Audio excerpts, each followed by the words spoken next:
let's finish blocking in the first sequence of the creature's anticipation. So we'll go ahead and continue with our poses now. Again, we're going every 10 frames, and we'll continue to have the creature back up. And then when we get to the next part of his anticipation, that's where he'll lift up onto just his crab legs. So he'll lift his arms up in a very menacing way. So when we get to frame 20, let's go ahead and have him jump up again as he's pushing himself back. So we'll go ahead and grab our root. Let's go ahead and grab our rotate tool. We'll go ahead and rotate back. We'll go ahead and lift him up. Bring him back. Let's go ahead and drop this back leg. So I'll just go ahead and use transform to 0. We'll Alt right click and do that. Great. Let's go ahead and take the front leg and we'll go ahead and lift that up. I'll go ahead and take the opposite leg at the back and we'll go ahead and just pull that back a bit. Great. We'll also go ahead and take the front leg on that same side and we'll go ahead and just lift that up, but not as high. Again, we're just throwing in our ideas. When it comes to polishing the animation, we'll then want to make sure the legs feel as if they are planting. Alright, let's say we go ahead and take our back control. We'll go ahead and rotate the creature back. We'll do the same thing for the thorax control, and then we'll go ahead and rotate the neck and head down for a bit of drag or follow through. Since he's pushing himself back, we also want to animate the arms again, kind of the same way we did before, only this time a bit higher, simply because we've rotated him a bit higher. So we'll go ahead and take the right leg, or the right arm for that matter. We'll go ahead and just translate that back a bit, rotate the wrist back. We'll go ahead and now take the opposite arm. We'll go ahead and bring that up. Remember, this one is going to drag a bit, so we won't want to pull it back as far as the other one. And then we'll go ahead and have it rotate forward just a bit. Okay, great. So next, let's say we go ahead and do something interesting with the jaw. We'll actually go ahead and close that up right around frame 20. And what this is going to do, by the time we get to the second part of the anticipation where he starts to roar, we could actually create a more entertaining roar by first closing up the mouth so that when he actually roars, then it looks very powerful as we have the jaw open up quickly. Now, remember, the mandibles are almost like a mouth guard. So what we could do is go ahead and close them up on the same frame. We can go ahead and rotate them to kind of close in. Go ahead and grab the root and kind of rotate that in a bit. I'll go ahead and take the end here and go ahead and rotate that out, almost so that the end fits inside of this groove. And we could do the same thing for the control object on the opposite side. You can just go ahead and rotate that root up and over. We'll just go ahead and now take the second section and go ahead and rotate that up, and then we'll continue to tweak the root so it fits nicely inside of that groove. Alright, cool. So now the mouth guard has been closed. Awesome stuff. Let's go ahead and continue now. We'll go to frame 30.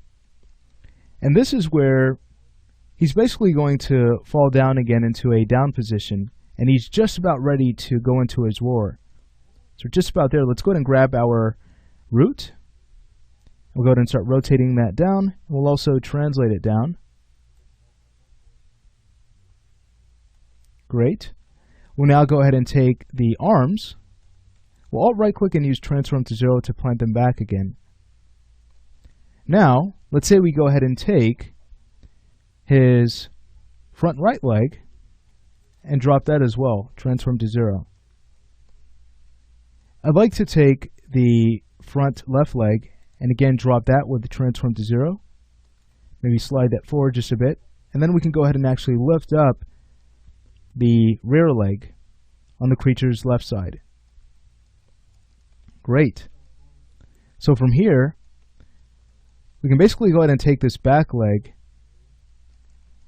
and let's say we go ahead and just kind of translate that forward a bit, so it really feels like he's pushing himself back.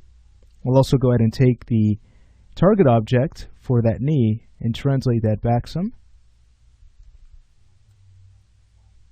Great. Taking a look at this pose, might want to add more of an interesting line of action in the legs by grabbing the front right leg and maybe translating that back a bit. And I'll go ahead and take its target object and maybe push that forward. Awesome. Now to really push this down position, since he's about to lift himself off the floor with a lot of force, we can go ahead and exaggerate this pose a bit more. We can go ahead and rotate his back down, the thorax, let's go ahead and rotate that down. And again, we'll go ahead and rotate the neck and head up for a bit of drag. We'll leave the face mask closed for now. When he's ready to roar, we'll go ahead and open that back up. All right, sweet. So from here, just taking a look at our poses, we're basically ready to have him start launching himself up. So here's what I like to do. Just before he launches himself up into the air, I like to add just one more down position for the anticipation to that, and that's going to show force. So we'll go ahead and go to about frame 40 here. We'll go ahead and rotate him down just a bit more and translate him down a bit more as well. And now we can basically go ahead and take the head and neck controls and we'll go ahead and rotate those down. We'll take the back control. Let's go ahead and push that up a bit. For the chest, let's go ahead and rotate that down just slightly. And then for the shoulders, we don't want to forget about those. Let's go ahead and grab our clavicle controls and we'll bring those up a bit. As he's pushing himself down, these controls should roll up. All right, great. So here's what we have, a bit of anticipation to our anticipation. Let's go ahead and take the center of gravity and bring that down just a little bit more, just to make this more forceful. Great. So now it's basically time to have him lift off. So let's go to frame 50 and do that. So with the center of gravity still selected, we'll go ahead and translate that up. So this is going to be the highest point here, just before we move to the next section where he starts to roar. So we'll go ahead and lift him up a bit higher. And then we'll go ahead and take the arms here, and we'll go ahead and lift those up. Let's go ahead and grab both. Let's have the arm on the right delay from the left side this time, just to kind of change up the rhythm a bit, which is good for animation to add more entertainment to your work. We'll go ahead and take the left wrist and we'll go ahead and rotate that up, and we'll go ahead and just drag that arm up a bit more. Great. For the back control, let's go ahead and change the line of action here by rotating it back. Great. Now for the chest, we'll go ahead and grab that and go ahead and just rotate that down a bit for a bit of drag. And since there's a lot of force here in this action, we most certainly want to take the neck and head and rotate those down. Let's go ahead and rotate those down a bit for some drag there. Sweet. Let's go ahead and take the arms and we'll just bring those up a bit more.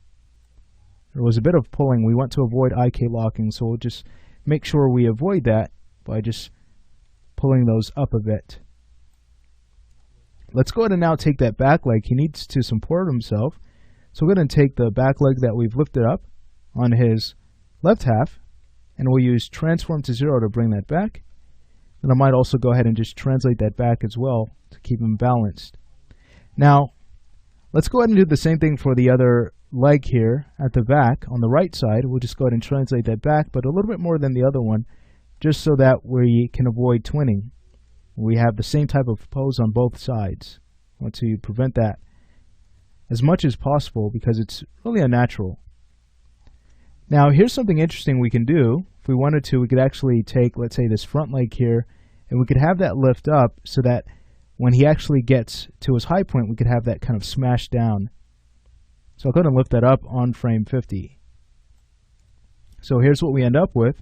we've now managed to block in the first part of his anticipation, which is super cool. So what we can do then is work on the second part of his anticipation, getting that blocked in, and we'll start that in the following lesson.